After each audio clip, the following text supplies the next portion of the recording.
Vamos lá, meus amigos, as principais teses desenvolvidas no caso Sérgio Moro. Esse julgamento ele é muito importante porque ele traça, dá algum repertório para os limites de pré-campanha. Então a gente vai ver aqui os principais pontos, vai fazer o resumo desse julgamento que ocorreu no TSE. O TSE afastou a condenação, manteve lá a decisão do TRE Paraná, afastando, julgando improcedente o pedido de condenação em abuso de poder econômico / político do ex-juiz Sérgio Moro e atual senador pelo União Brasil. Tá? Vamos ver lá os principais pontos, os 5 pontos aí das teses de pré-campanha.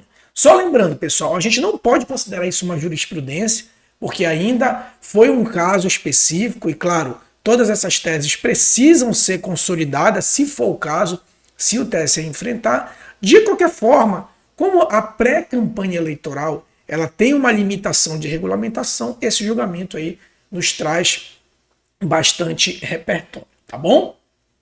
Certo? Qual foi a grande questão nesse julgamento? A gente fez até um vídeo aqui específico quando saiu do Paraná, mas só para relembrar, o ex-juiz Sérgio Moro, ele iniciou a pré-campanha, obviamente, antes do dia 16 de agosto, que a gente sabe que a campanha eleitoral, a propaganda oficial, só começa dia 16 de agosto.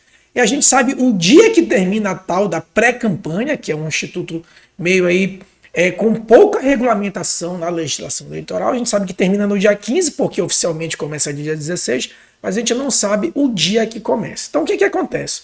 O ex-juiz Sérgio Moro, à época pré-candidato, ele primeiro se candidatou à presidência da República, era um pré-candidato pelo partido Podemos. Depois ele tentou ser pré-candidato a senador por São Paulo, e aí São Paulo indeferiu o domicílio eleitoral dele. Depois ele fixou a sua pré-campanha como senador no Paraná, e isso tem algumas implicações que a gente vai ver agora, aqui, tá bom? Bem, primeiro ponto de tese aqui no voto lá no TSE. Claro, esse resumo aqui não é um resumo do relator, obviamente, a gente que está tentando resumir de forma didática. Que seria o seguinte, se a gente pudesse traduzir numa tese o resumo. É lícito o pré-candidato migrar sua pretensão de cargo letivo de maior envergadura para cargos de menores expressões. Tá? Eu coloquei um salvo que a gente já vai entender. Esse é o chamado downgrade eleitoral, ou downgrade de candidatura, ou o afastamento do dolo eventual eleitoral. O que é isso? Bem, como a gente falou aí, o ex-juiz, ele era pré-candidato à presidência da República, e aí os representantes disseram o seguinte, bem, ele utilizou de uma envergadura de um cargo de pré-candidato à presidência da República, e com isso, quando ele foi disputar senador lá no Paraná, ele já saiu com uma disputa, ele já saiu com uma vantagem, Porque, como ele se expôs muito como pré-candidato à presidência da República, quando ele foi para cargos menores, ele já saiu na frente. Então, isso aí seria um abuso de poder econômico / político. O que o TSE entendeu?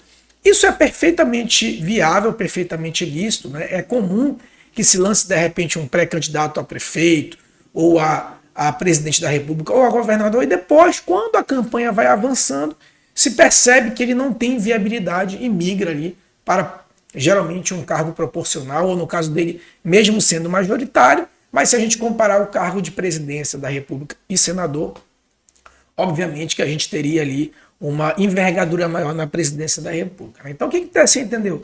É perfeitamente possível acontecer isso. Por que coloquei o salvo? Salvo, obviamente, comprovado que ali se utilizou de um subterfúgio para carrear ali os recursos do partido e dar uma envergadura maior e fazer com que esse pré-candidato saia na frente. Não foi o que aconteceu aqui no caso do ex-juiz. O TSE concluiu que normal, depois o próprio Podemos viu que não teria viabilidade, que não, por questões políticas, o que é próprio debate, viu que não teria viabilidade, e o ex-juiz também viu que não teria legenda ali, passou por uma outra legenda, ao qual emprestou a legenda apenas para ele ser candidato a senador da República. Então, é possível o tal downgrade de candidaturas. Sou pré-candidato a prefeito, por exemplo, e migro depois para vereador ainda, que eu utilize recursos do partido para fazer minha pré-campanha no cargo original. O segundo ponto de tese é o seguinte, é o impacto, tem inclusive consequência do downgrade, da circunscrição eleitoral, que diz o seguinte, os impactos de pré-campanha devem ser segmentados no âmbito da circunscrição do cargo em disputa em caso de downgrade aí de candidatura. Ou seja, o que o TSE entendeu? Bem, o ex-juiz ele fez pré-campanha no Brasil inteiro, porque se ele era pré-candidato à presidência da República, ele fez uma pré-campanha no Brasil inteiro. Então o que o TSE entendeu? Ele diz o seguinte, bem, enquanto ele era pré-candidato, por exemplo, de janeiro até, supondo-se em maio, pré-candidato a presidente, depois de maio até julho, ele foi pré-candidato a senador, o que o TSE entendeu? Que aqui essa pré-campanha eu não devo contabilizar para efeitos de abuso de poder. Por quê? Porque aqui, de fato, ele era um pré-candidato, né? Tem até consequência da primeira tese. E aqui é que ele passou a ser pré-candidato a senador da República. Então, eu preciso segmentar de acordo com a circunscrição. Antes ele era pré-candidato a presidente, que era numa circunscrição nacional. Depois ele passou a ser pré-candidato ali apenas no Paraná. Então, devo segmentar isso para poder aferir o abuso de poder econômico, né? Então, a primeira tese tem decorrência na segunda e vice-versa, tá? A segunda tese que a gente poderia destacar é segurança na pré-campanha, né? O relator bateu nisso, mas o ministro Alexandre de Moraes bateu muito mais, né? Que é a seguinte, ó, é lícita a utilização de recursos partidários, só para lembrar, por que a gente está falando de recurso partidário? Porque na pré-campanha a gente não tem a distribuição ainda do fundo eleitoral, né, o chamado FEFEC, o fundão. A gente só tem o fundo partidário e os recursos privados. Então diz o seguinte, aqui é lícita a utilização de recursos no fundo partidário para pagamento de segurança, devendo o valor ser desconsiderado para a aferição de abuso de poder, salvo, né? Porque eu sempre o salvo? Salvo se isso for utilizado de forma dolosa, né? O que o TSE entendeu aqui? Que, indubitavelmente, ou seja, era de conhecimento público e notório, que o ex-juiz, inclusive, ele era ameaçado pelo PCC, né? O PCC tinha ali o senador Sérgio Moro como um possível alvo de atentado.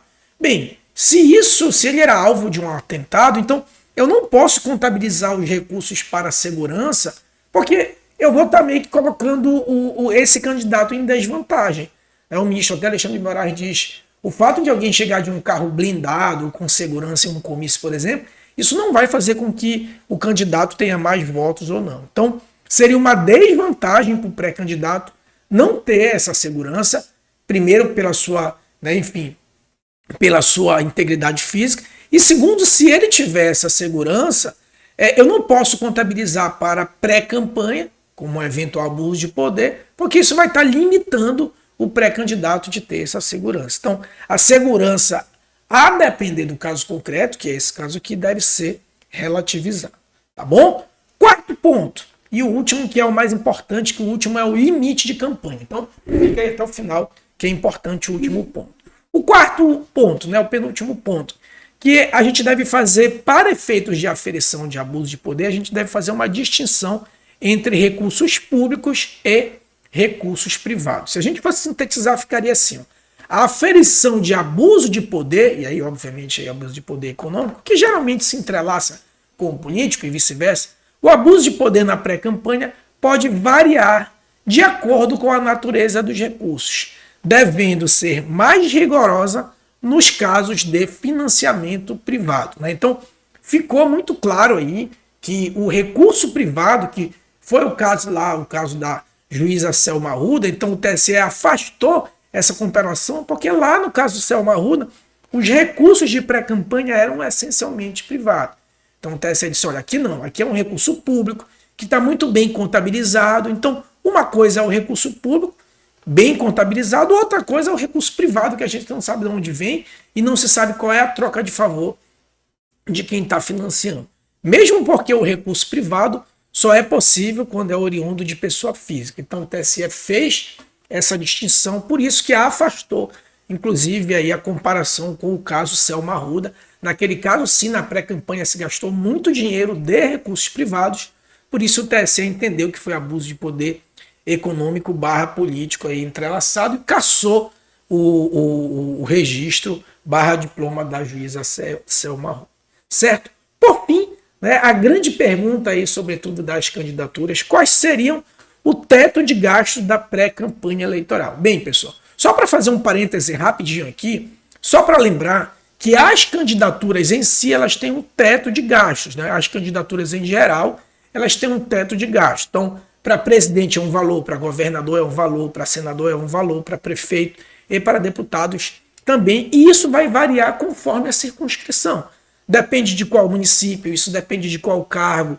Então, se for, por exemplo, lá para o município de Guarulhos, é um valor X para vereador e um valor X para prefeito. Se for para São Paulo capital, esse valor muda, porque a quantidade de eleitores também muda. Então, esse teto de gasto varia conforme o cargo e conforme ali a quantidade de eleitores. No entanto, a gente não tem essa limitação na pré-campanha eleitoral, tá? Na campanha eleitoral que começa dia 16, tem um limite. Na pré-campanha a gente não tem, até porque, como a gente falou, essa regulamentação ela é muito limitada, né? O que a gente tem no máximo ali, a gente já comentou aqui quando a gente falou do julgamento no Paraná, a gente tem uma regulamentação lá no 36A da lei das eleições, mas muito limitada. É o que a gente pode fazer durante a pré-campanha, mas não tem limite de gasto. O que o TSE entendeu?